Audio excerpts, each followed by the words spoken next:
नोंथांमोना आङो मोनसे इनफरमेशन होयो integrated course जाजोबसिगोन my dear students pray be careful integrated course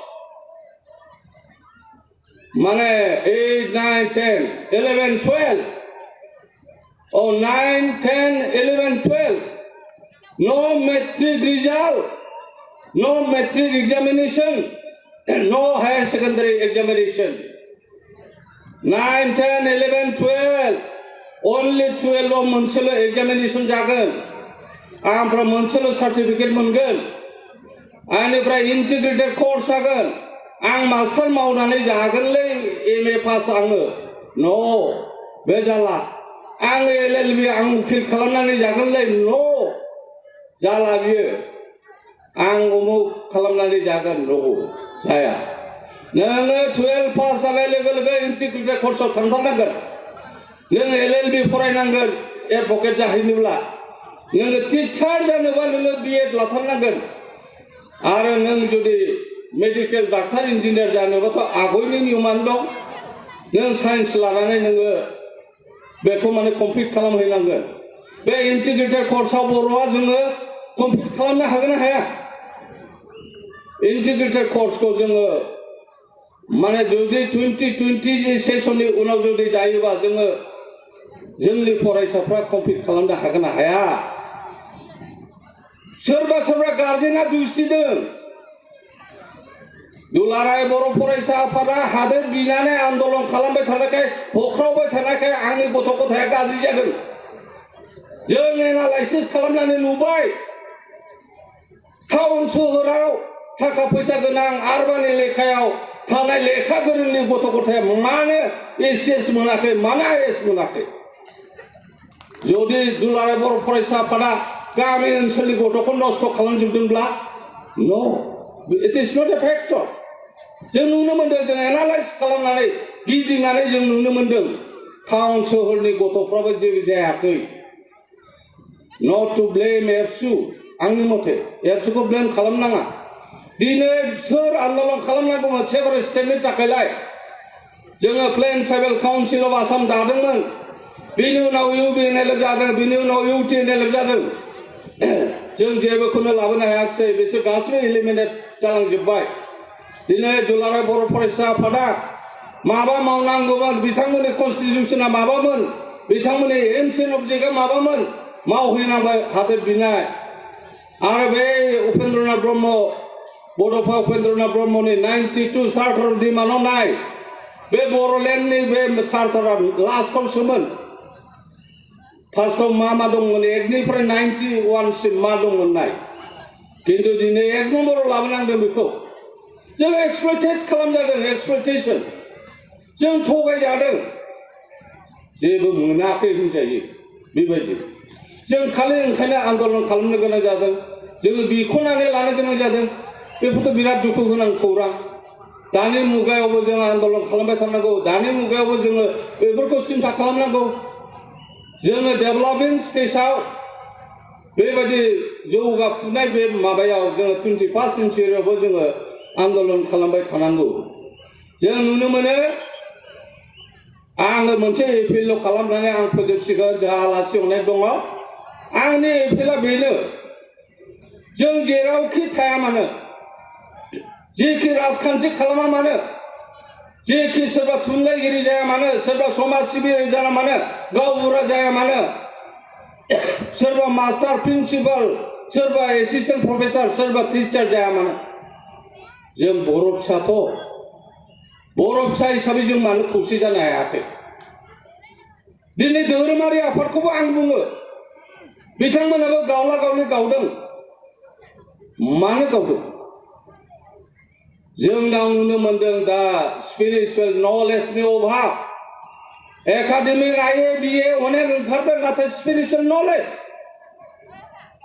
आध्यात्मिक नलेजनि बे अभाब घटिदों जों नुनो मोनो नंगौ बाथौआरिफ्रा बाथौ फुजिदों ब्रह्मआरिफ्रा जग्य होदों सोरबा ख्रिस्टाना माने माबादों गिर्जायाव थांदों सोरबा अनुकुला माबा खालामदों सोरबा साइ माबा खालामदों इमान धोरोम खांखुवा जाथिना बियो एखेबारे थोथ्रा धोरोमखौ आं बेबायदिसो रागा जोङो एखमबा माने जों नुनायाव जोङो बिराद सेन्टिमेन्टआव नांदों आरो जे दिनै गावला गावलि जों बर' फिसा हिसाबै जोङो थांनानै थाया नोंनि फिल'सफिया जेखि जाया मानो आं बबेबा ओंख्रिखौ जानायाव नोंथाङा जागोन नामा आङो बे जायखौ गोथाव मोनो आं बेखौसो जागोन नोंथाङा जाया बे खोथा अन्य किन्तु जोङो बर' फिसा हिसाबै दिनै नाख्रेब जादों जोथोर जादों माबा जादों जों हटेलाव ओंखाम जायामोन जगिन बसुमतारी बारे बारे बुंदों शिलंआव थांबा बिथांमोना बरपेटायाव ओंखाम जाहोआमोन हटेलाव कास्रि फैदों होननानै हेन टेन दासिमबो जों जुदि दानि मुगायाव जुदि सुथुम गैयाबा जों जुदि बर' फिसा हिसाबै थांनानै थानो हायाब्ला मा जागोन दिनै जे दुलाराय बर' फरायसा आफादा जे बे जे डायलगफोरखौ लिरदों बे जे बुंनाय महात्मा गान्धी माने जोंना ब्रजेन्द्र कुमार ब्रह्म सार बेनिफ्राय उपेन्द्र ब्रह्म बेनिफ्राय नेलसन मेन्डेला बे लिरनायनि माबाया मा व्हाट इज द मिनिं फरायदोंना फराया बहुतानो फराया सानसेखालि आंखौ सोंबाय सासे मानसिया माने थांनाय बोसोराव सारा गहपुराव थाङाखिसै नामाब्रा इमान साहित्य सभाया मोजां जाथारदोंनो बिराद मानसि जादोंनो होनदों सारखौथ' नुवाखिसै जाबाय है आंहा लोमजाना थांनो हायासैलै होनबाय आं जे आफादगिरि जानानै दं मिथिया बे मानसिया थाला गैया आरो बे मानसिया master degree holder he is a banking officer बे पेपार फरायगोन ना फरायाबा मिथिया जुदि प्रमद बर'आ आबसुनि प्रेसिडेन्ट होननानै बे हयथ' मिथियाबो जानो हागौ आं सानसेखालि SC नि स्टाफ सेलेक्सननि माबायाव कुइसनाव सोंदोंमोन आं भाइभायाव हु इज द प्रेजेन्ट गभर्नर अफ मेघालया बे गथ'आ होनदों RS मोसाहारि न' बुंफिन RS मोसाहारिखौ बुंदों बियो हायाखिसै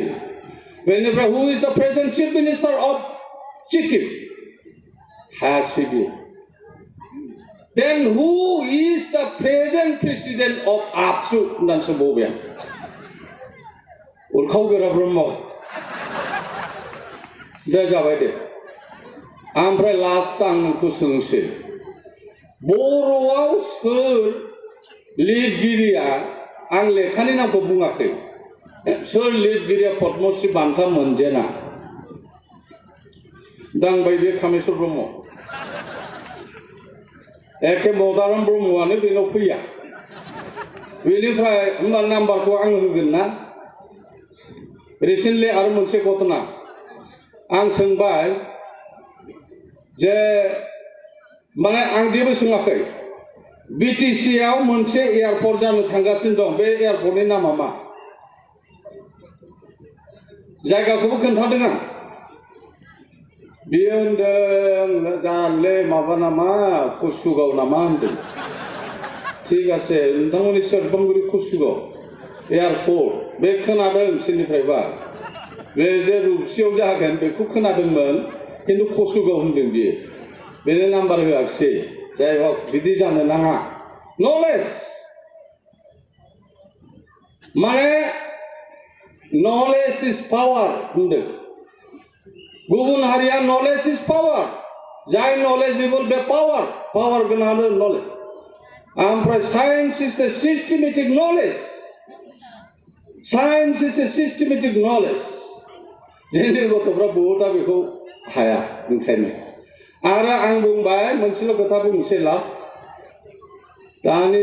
स्टुडेन्ट माय फ्रेन्ड गार्जेनखौबो आं बुङो गथ'फोरखौ दानि समाजनि थासारिया मोजां नङा गथ'फोरखौ स्कुल कलेजाव हरदों होननानै थाखा मेरला दं होननानै नोङो हस्टेलाव दोनदों बबेबा दोनदों किन्तु बि केयारफुल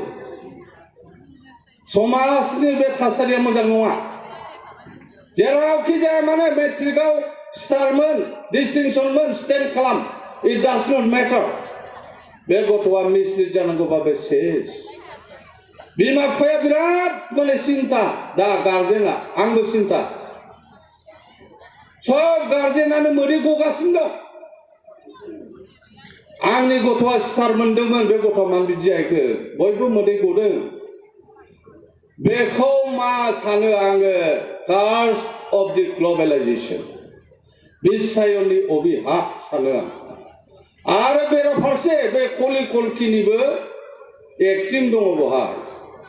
मालाबानो बियो कलिया कलकिनो हेन्ड अभार खालामाखिसै चार्जखौ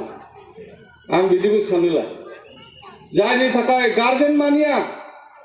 बिमा बिफा मानिया जायनि थाखाय ज्येष्ठ मानसिखौ मानिया लिडारखौ मानिया वाइ आइजोफोरखौ आं बुङो नोंथांमोनहा